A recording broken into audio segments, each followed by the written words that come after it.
Ayun guys, eto lang ang pagluto nito. Iba naka-diet naman kayo. Gusto nyo kumain ng baboy, ganito lang gawin nyo. Oh.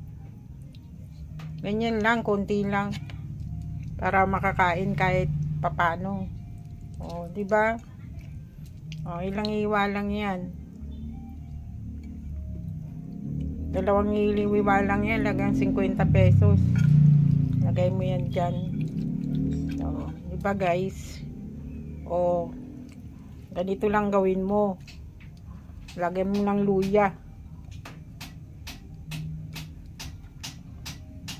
Lagyan mo ng sibuyas na madami. Ayan. May bawang pa yan ha. Pero maraming sibuyas dapat. Tapos yung papang-asim natin dyan. Ayan. Kalamansi. O, di ba guys? O. Tapos lagyan nyo ng toyo.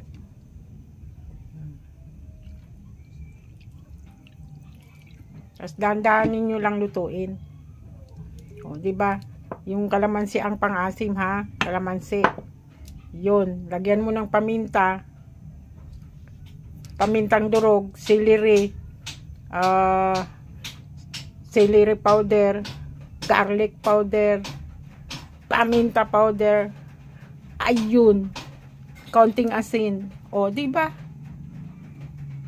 Makakain ka na ng baboy.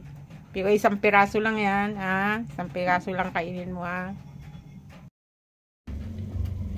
Oh, di ba, guys? Oh, Happy New Year! Happy New Year! Oh, di ba may pang-diet pa? Oh. Oh. Oh, di ba? Oh. Oh, so yummy. At yung baboy talagang napakasarap. Pero isa lang mo kainin diyan, isa lang.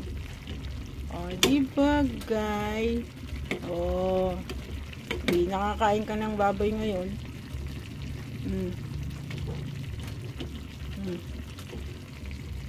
Saging. Kulang pa nga yan guys.